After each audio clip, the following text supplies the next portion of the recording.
Hello बच्चों, good morning. आज आपका पढ़ेंगे हम कक्षा 12 का जो आपका चैप्टर 1 चल रहा था, जो है वैद्युत आवेश तथा क्षेत्र।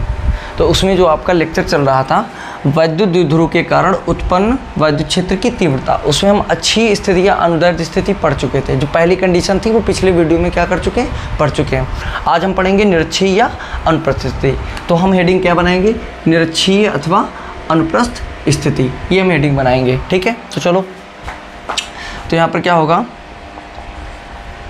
निरक्षीय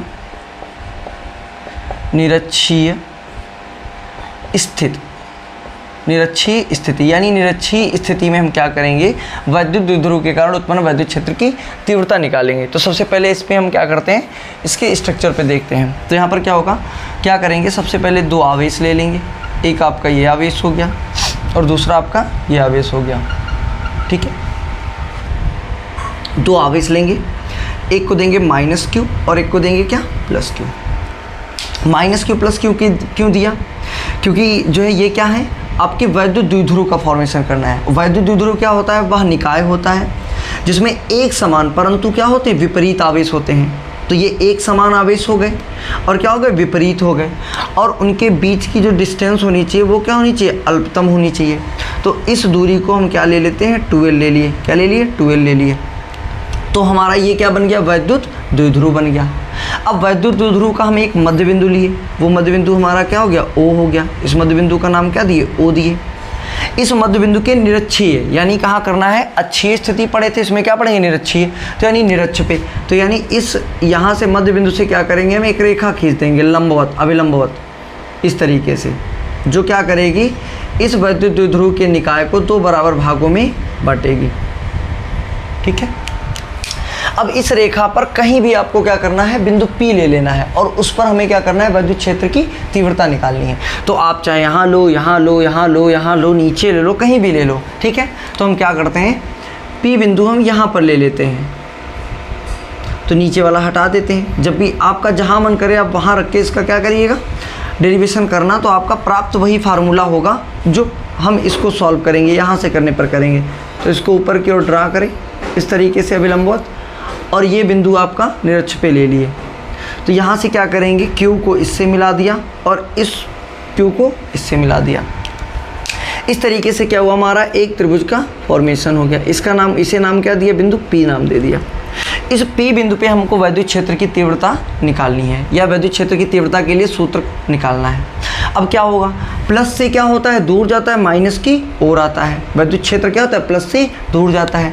तो इस प्लस के कारण जो लगने वाला होगा वैद्युत क्षेत्र डेवलप होगा, वो इस डायरेक्शन में डेवलप होगा। ये क्या डेवलप हुआ, हमारा E1 डेवलप होगा। और माइनस की ओर आता है, तो माइनस की ओर इस डायरेक्शन में जो डेवलप होगा वो क्या डेवलप होगा, E2। यानी +q के कारण जो वैद्युत क्षेत्र डेवलप होगा वो E1 इधर होगा, और -q के कारण जो होगा वो क्या होगा, माइनस की ओर होगा। क्योंकि प्लस से निकलती हैं, प्लस से क्या होती है, निकलती है, और कहाँ जाती है, इन्फिनिटी तक जाती हैं। कहाँ जाती है, इन्फिनिटी तक। और माइनस में क्या होता है, माइनस की ओर आती हैं, कहाँ से आती है, इन्फिनिटी तक। तो माइनस में की ओर आएंगे और प्लस से दूर जाएंगे। तो इस तरीके से वैद्युत क्षेत्र की तीव्रता हम क्या कर लिए, निकाल लिए। अब देखो, अब क्या होगा कि ये हमारा जो आधार है, इस बेस लाइन के हम क्या करते हैं, पैरेलल समांतर क्या करेंगे, एक बेस लाइन ये मान लिए, क्या मान लिए, एक बेस लाइन ये मान लिए, ये इसके समांतर है। ठीक है, और ये हमारा क्या है, इसके अभिलंबवत है। तो इसको हम थोड़ा सा ऊपर की ओर ऐसे ड्रा कर देते हैं, इस तरीके से ऊपर की ओर क्या करते हैं, इसको ड्रा कर दिए, दिखा देते हैं। अब E1 वेक्टर देखो, E1 वेक्टर, E1 देखो और इधर E2 देखो। E1 देखो तो क्या ये इस डायरेक्शन में मोशन करेगा तो लंब में जाएगा, इस डायरेक्शन में आएगा तो क्या हो जाएगा। यानी आप जब वेक्टर की एनालिसिस करते हो तो जैसे आप मानते हो ये A वेक्टर होता है और ये B वेक्टर सपोज कर लो, तो ये आपका क्या होता है, R वेक्टर हो जाता है।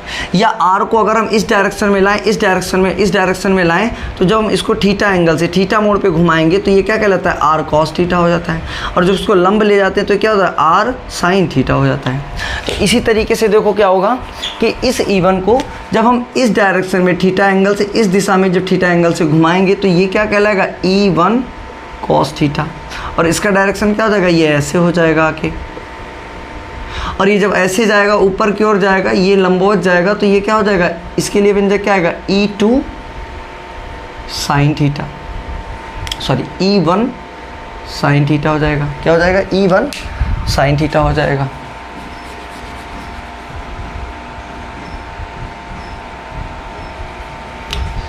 ये आपका हो जाएगा E1 साइन थीटा हो जाएगा। इसी तरीके से E2 जब थीटा एंगल इधर जो है मोशन करेगा, ये वेक्टर जब इस डायरेक्शन, तो ये क्या हो जाएगा, E2 कॉस थीटा हो जाएगा। और जब ये लंबवत जाएगा, लंबवत इस डायरेक्शन में जाएगा, यानी आपका ऐसे है, ऐसे जाएगा, तो ये आपका क्या कहलाएगा, ये व्यंजक क्या हो जाएगा, E2 साइन थीटा हो जाएगा। यहाँ तक क्लियर हुआ। अब देखो ये थीटा एंगल है, ये थीटा एंगल है।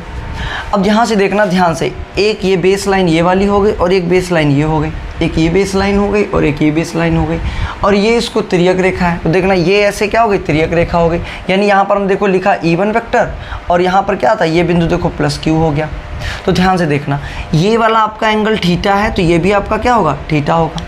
क्यों होगा, क्योंकि ये दोनों आपके क्या हो गए, संगत कोण हो गए। क्या हो गए, संगत कोण। तो ये थीटा है, तो ये भी आपका क्या होगा, थीटा होगा।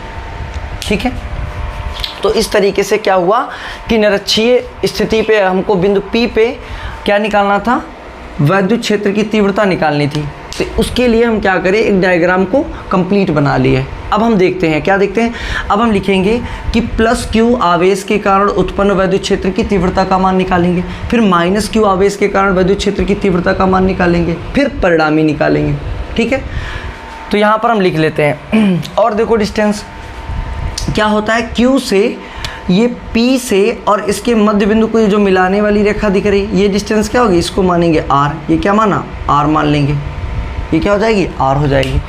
P से O को मिलाने वाली क्या कहलाएगी, आपकी R हो जाएगी।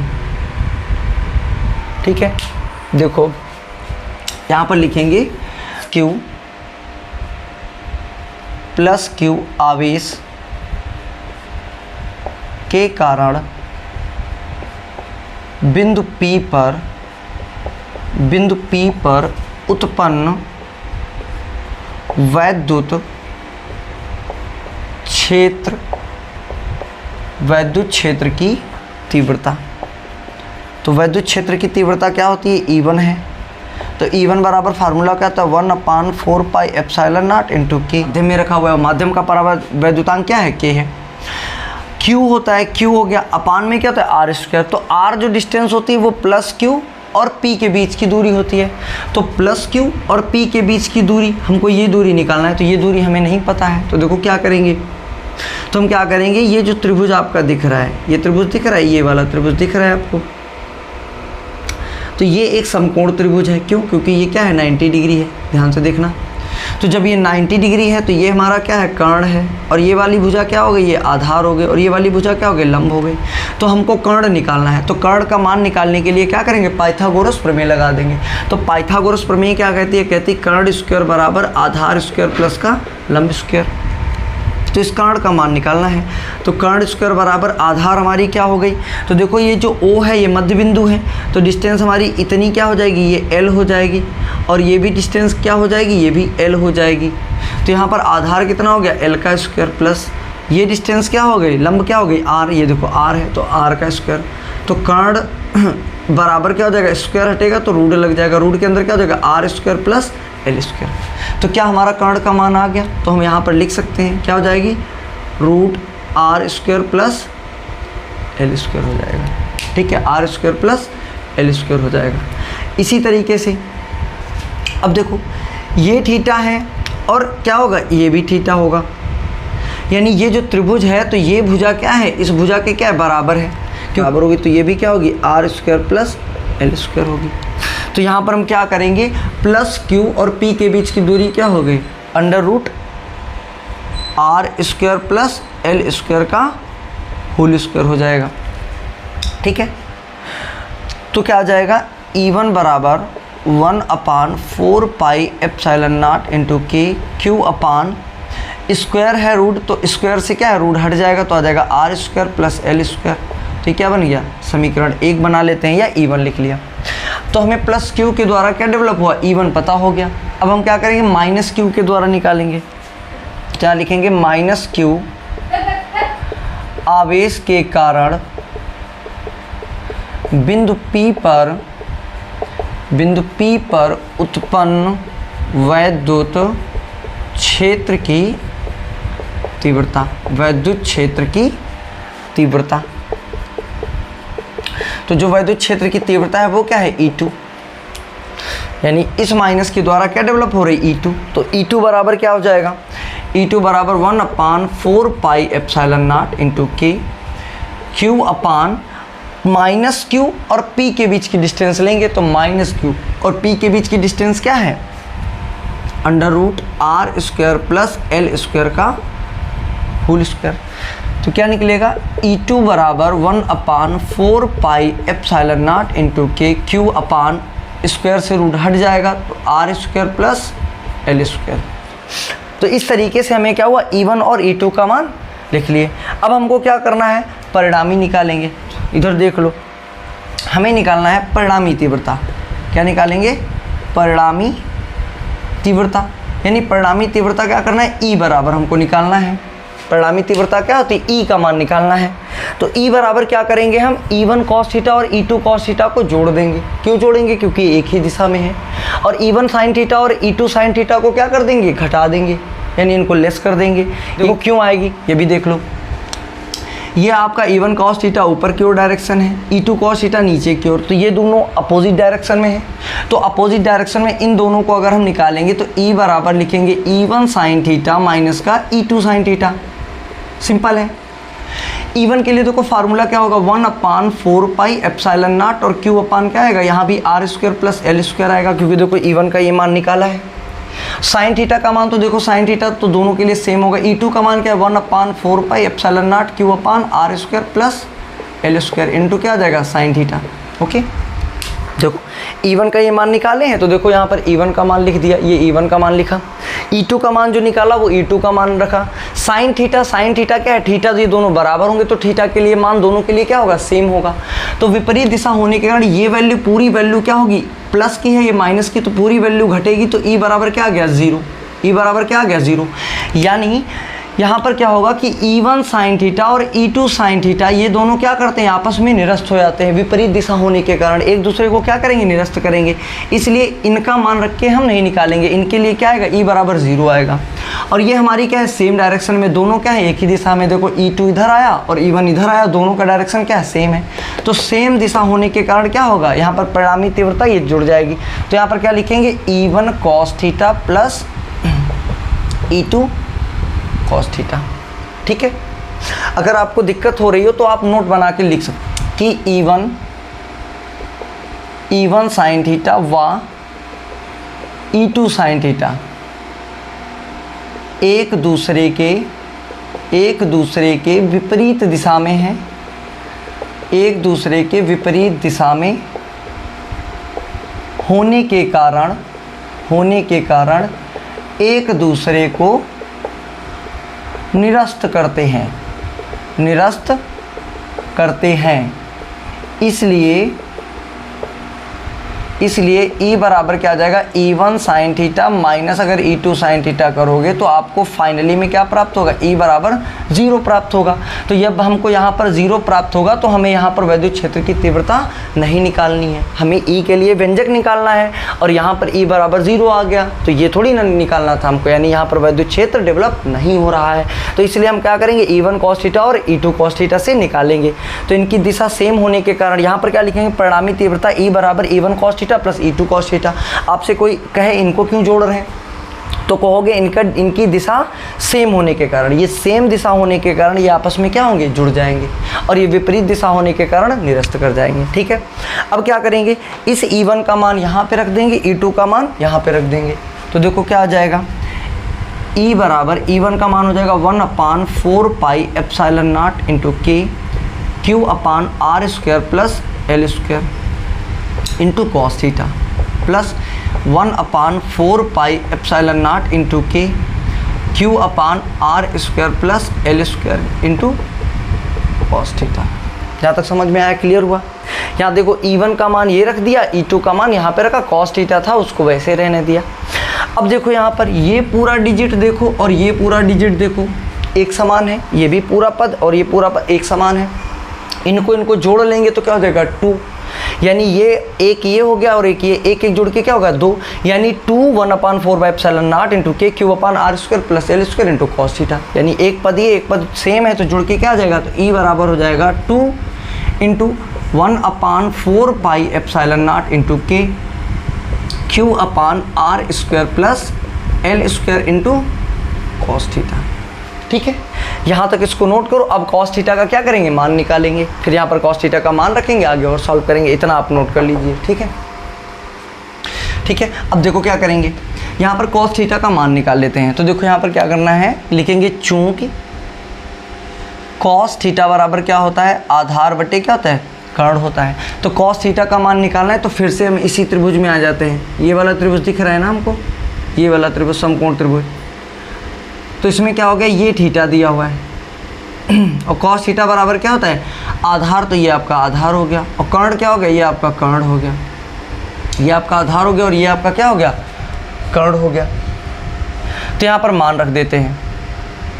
ठीक है, तो कॉस थीटा बराबर क्या हो जाएगा, आधार मान कितना दिया है L, और L अपान में कॉस थीटा, और कर्ण कितना है root R square plus L square, यानी ये निकल आया। तो हम देखो इसे क्या लिख सकते हैं, यानी कॉस थीटा बराबर में से ऐसे भी तो लिख सकते हैं L अपान, यहाँ से रूट हटा दें और इसको लिख ले R square plus L square की पावर 1/2। ऐसे भी तो लिख सकते हैं कि पावर 1/2। रूट लगाओ या अंडर रूट हटा के क्या कर लो, 1/2 लगा दो, इसको ऐसे लिख सकते हैं। तो इस कॉस थीटा का मान यहाँ पर क्या करेंगे, रख देंगे। तो देखो इधर, तो E बराबर 2 into 1/4 into K Q upon R square plus L square into, अब क्या होगा, इस कॉस थीटा का ये जो मान निकला है, इस मान को यहाँ पर क्या करेंगे, रख देंगे। तो ये मान आ जाएगा, तो L upon R square plus L square की पावर 1/2 कर देंगे। ठीक है, की पावर क्या आ जाएगा, 1/2। अब देखो ये कितनी घात है, ये घात 1 है, तो इन दोनों की जब आपस में गुणा कराएंगे तो गुणा में घातें जुड़ती हैं। तो देखो ये क्या हो जाएगा, E बराबर 2 इंटू 1/4 इंटू के, ऊपर क्या हो जाएगा Q इंटू एल, तो Q इंटू एल हो जाएगा अपान में। एक काम करते हैं, इस 2 को L के पास ले आते हैं, इस 2 को L के पास ले आते हैं। तो यहाँ से हटाओ और यहाँ पर क्या कर लिया, 2L कर लिया, यहाँ पर 2L, Q इंटू 2L कर लिया, और यहाँ पर हो जाएगा R square plus L square. ठीक है, और गुणा में घातें जुड़ती हैं, तो ये 1 है, ये 1/2, तो 1 + 1/2 हर बराबर करो, तो 2 + 1/2, तो बराबर कितना आ गया, 3/2। तो यहाँ पर क्या हो जाएगा, 3/2 कर देंगे। ठीक है, अब देखो, अब फिर से वही कंडीशन अप्लाई करेंगे। क्या करेंगे, पहले तो यहाँ देखो ये लिख देते हैं, क्या लिखेंगे कि चूंकि कि Q इंटू 2L बराबर क्या होता है, P होता है, और P आपका क्या है, वैद्युत द्विध्रुव, वैद्युत द्विध्रुव आघूर्ण होता है, वैद्युत द्विध्रुव आघूर्ण होता है। तो वैद्युत द्विध्रुव आघूर्ण के बारे में क्या बताया था, वैद्युत द्विध्रुव क्या होता है कि एक समान आवेश एवं विपरीत, एक समान विपरीत आवेश और उनके बीच की दूरी क्या होती है, अल्पतम होनी चाहिए, उनके बीच की दूरी अल्पतम हो, वो क्या कहलाता है, वैद्युत द्विध्रुव कहलाता है। और वैद्युत द्विध्रुव आघूर्ण क्या होता है कि इन्हीं दोनों में से कोई एक आवेश ले लो और उनके बीच की अल्पतम दूरी ले लो और उनका गुणनफल गुणा कर दो, क्या कहलाता है, वैद्युत द्विध्रुव आघूर्ण कहलाता है। यानी दोनों आवेशों में से कोई एक आवेश ले लो और उनके बीच की अल्पतम दूरी के गुणनफल को क्या कहते हैं, वैद्युत द्विध्रुव आघूर्ण कहते हैं। तो Q × 2L बराबर क्या होता है, P। तो यहाँ पर हम क्या करेंगे, इस Q × 2L की जगह पर क्या कर देंगे, इस P का मान रख देंगे। तो E बराबर 1/4 इंटू के क्या जाएगा, P/r square plus L square into 3/2। ठीक है, अब देखो क्या करेंगे, अब क्या होगा कि यहाँ पर लिखेंगे, क्या लिखेंगे, चूंकि L जो है L जो है वो R से बहुत ही छोटा है। ये देखो L जो डिस्टेंस है वो R से क्या है, बहुत ही छोटा है। L स्क्वायर को हम क्या मान लेंगे, नगण्य मान लेंगे, नगण्य मान लेंगे। नगण्य क्यों मानेंगे, इसको हम पिछले वीडियो में बता चुके हैं, तो आप क्या करना, पिछला वीडियो देखना जाके, ठीक है, वहाँ पे आपको पता हो जाएगा कि एल स्क्वायर को नगण्य क्यों मानते हैं, कारण क्या है, ठीक है। तो एल स्क्वायर को नगण्य मानेंगे तो ई बराबर क्या हो जाएगा, 1/4 पाई एप्सिलॉन नॉट इंटू के, पी अपान ये हो जाएगा आर स्क्वायर, और एल स्क्वायर की जगह 0 रख देंगे तो 0 का स्क्वायर 0, यानी आ जाएगा आपका 3/2। ठीक है, इधर देखो क्या हो जाएगा, E बराबर 1/4 पाई एप्सिलॉन नॉट इंटू के, और ये हो जाएगा P अपान आर स्क्वायर, तो गुणे में क्या आ जाएगा 3/2, ब्रैकेट हटा दो तो 2 से 2 क्या हो गया, कैंसिल हो गया। तो E बराबर क्या आया, 1/4 पाई एप्सिलॉन नॉट इंटू के, और P अपान क्या आ गया आपका R3, तो न्यूटन प्रति कूलम। इस तरीके से आपका क्या हो गया कि निरक्षीय स्थिति में P बिंदु पर वैद्युत क्षेत्र की तीव्रता के लिए व्यंजक निकल आया। ठीक है, अब देखो यदि यहाँ पर क्या हो, यदि माध्यम क्या हो, यदि माध्यम क्या हो, निर्वात हो, यानी या वायु हो, अगर वायु होगी तो K बराबर क्या ले लेंगे 1, परावैद्युतांक का मान क्या हो जाएगा 1, तो इसलिए E बराबर क्या निकल के आएगा, E बराबर 1/4 pi epsilon not into P upon R3 Newton प्रति कूलम। तो इस तरीके से निर्वात या वायु के लिए क्या हो जाएगा, ये हमारा व्यंजक निकल आएगा। ठीक है।